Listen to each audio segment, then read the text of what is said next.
Welcome to today's motivational interviewing tip. While reflections are the stars in motivational interviewing, we try to use at least twice as many reflections as questions. Open-ended questions are like the supporting actors. We obviously need both for the story to unfold. You may recall that in motivational interviewing, we use our oars for guiding the conversation. Open-ended questions, affirmations, reflections, and summary. Today's MI tip is focused on open-ended questions. When we use questions, we want to open the door to inviting more conversation. Typically, a closed question will give you a 1 or 2 word answer, which doesn't bring much to the conversation flow. Asking a closed question will most likely lead to you needing to ask yet another question. And now you're in an interrogation rather than a balanced conversation, which doesn't lend itself too well to motivational interviewing. Open-ended questions, on the other hand, will open the doors of possibility. I'm going to throw out some questions. See if you can identify whether they're open or closed questions. Do you like to eat vegetables? Closed. Have you tried to quit smoking in the past? Closed. What's been your experience with exercise throughout your life? Open. Were you successful with losing weight when you did that? Closed. How much weight did you lose? That's also closed. Are you aware of the benefits of strength training? Closed. What will success feel like for you? Open. When we start out as clinicians, for many of us, there's a tendency to ask a lot of fact-finding types of questions. Sometimes closed questions are useful, sometimes necessary. However, this assumes the dynamic of us as the expert problem solver, gathering up the evidence and coming to a conclusion for the person that's coming to us. A skilled wellness coach turns that on its head. If we're using motivational interviewing in the heart of our practice, we are relinquishing our expert role because we believe that the answers already lie within the individual. Our role is rather to draw out their own inner wisdom.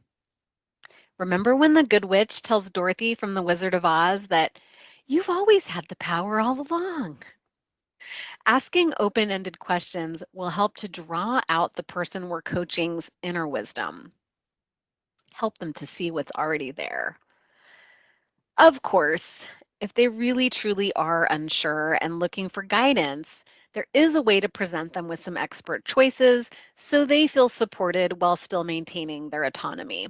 And we'll cover how to do that in an upcoming tip. Consider the difference between the next couple of conversations. Closed questions are highlighted in red. Last time we spoke was mid-December. Were you able to get the nicotine patches and Chantix medications? Yes, I did. Thank you so much for that. Okay, perfect. And then have you gotten started with them or? Yes, I did with the patches. Actually, the other day, I didn't smoke for like 2 days. And then I started getting little cravings. I did smoke like a little bit because I remember that you said, if you smoke like 10 cigarettes, bring it down to 5, like slowly instead of trying cold turkey. So I smoked a little bit, but not that much. And I don't really crave them that much. Are you just using the patch or are you also taking the medication? I'm using the patches first. All right. So how many cigarettes would you say you're down to now since you've started using the patch? The other day it was like 4 all day. You mentioned before you were smoking about 7 to 10 per day. So now what would you say is your average? Like I said, yesterday it was 4 and today it was 1.5. Oh, okay. So 4 is like the most since you've started using the patches? Yeah, it's like 4. Okay, so there's a lot of fact finding going on here. The client is even starting to get a little annoyed or defensive when they say, like I said. And we're not really learning a whole lot about the process behind the action. With all of these closed questions, we're not in the spirit of MI because we're focused more on the change, how many cigarettes, what are you down to, than the person making the change. So here is a repeat of the last conversation, but this time leading with an open-ended question rather than closed. Notice how the coach then uses reflections rather than more questions to keep the conversation flowing. Using that open-ended question in the beginning makes that possible. Last time we spoke was mid-December, and you shared with me some reasons that you wanted to work towards quitting smoking. What, if anything, have you been working on since we last spoke? Well, some progress, but not quite there yet. I did pick up the medications and I put the patch on this past Monday. I didn't want to start on the Chantix yet because I wanted to see how far I could get without it. Sure, you have a backup plan and you've already seen some progress with the patch. Yeah, I mean, so far so good. Even though I haven't totally quit, I had a couple of days where I didn't smoke at all. I started to get a little bit of cravings. I did smoke a little bit because I remember that you said if you smoke like 10 cigarettes, bring it down to 5, like slowly instead of trying cold turkey. So I smoked a little bit, but not that much. And I don't really crave them that much. Wow, even though you haven't been 100% smoke-free, you're proud of how far you've come. You figure chipping away at this is absolutely worth it, and you're even noticing that the cravings aren't too bad now that you're wearing that patch. Exactly. And I did go the whole 2 days without smoking at all, and you know what was crazy? When I did smoke, it tasted nasty. I couldn't even finish the cigarette. So looking back, you know now that you can get through the day without smoking. You did that 2 days in a row. That's making you feel encouraged. Plus, cigarettes don't even taste good anymore. Totally.